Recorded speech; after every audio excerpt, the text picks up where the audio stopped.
Hi everybody, Randy McIlvoy, Chancellor Johnson with you here inside of KPRC Channel 2, just moments after the NBA lottery just wrapped up in Chicago. It is done. Chancellor, they wanted number one. Everybody wanted number one. Rockets certainly had their chances and were one of the favorites. Didn't work out, but they're still pretty happy, I think, getting out of there tonight with the number 3 overall pick in the draft lottery. Yeah, absolutely. Because if you think about it, coming into the NBA lottery, they had a 52% chance of falling out of that top 3. The draft is pretty top-heavy this year with the 3 top picks, and Chet Holmgren out of Gonzaga, Jabari Smith out of Auburn, and of course Paolo Banchero from Duke. And they'll get at least one of those 3 potentially if they like them. So at number 3, it's not the end of the world. It's not number 1 or 2, but 3, they can at least get one of the big 3. Let's run through real quick how it worked out. Orlando Magic got that number 1 overall pick. The big winner, and people are already coming out saying they believe it'll be Holmgren, or actually Jabari Smith, I should say. Some of the early mocks already since the end of this thing, so it could be Jabari, which means Holmgren could be available. Banchero could be available, maybe at number 3.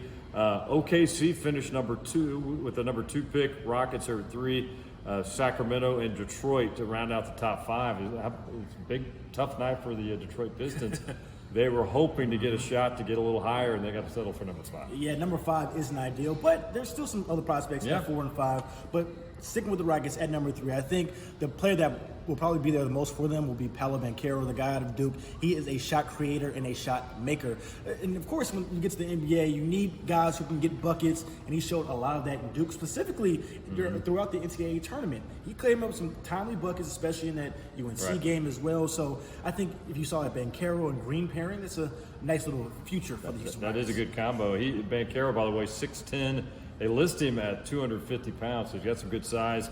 Right now, still 19 years old, but all 3 of these guys, he's top 3 in most mocks. Are, I guess Holmgren is 20, but Banchero and Jabari Smith are only 19. So moving up from the college level to the NBA, does it take a year? Is it immediate? I think that's to be determined. We're just got to find out how they adapt. Yeah, we'll see. And then one thing that I really like about the NBA lottery is seeing Rafael Stone's face.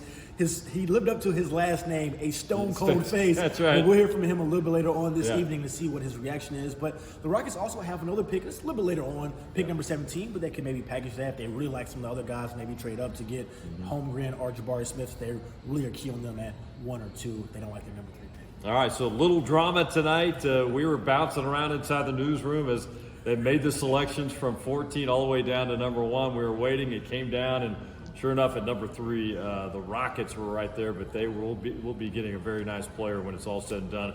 NBA draft, by the way, set for June 23rd, I believe, and we will find out then, and I'm sure they'll be bringing in guys for workouts, and there'll be rumors of trades and all that kind of stuff, and Rafael Stone won't give anything away, as he normally stays pretty quiet during this process. But he will talk tonight. We'll look forward to hearing what he has to say. We'll have some of that at 10 o'clock, and I imagine you'll see some of that online as well. So that's it for now. Rockets with the number 3 pick in the NBA lottery just ended moments ago. Chancellor Johnson, Randy McIlvoy, we'll talk to you later.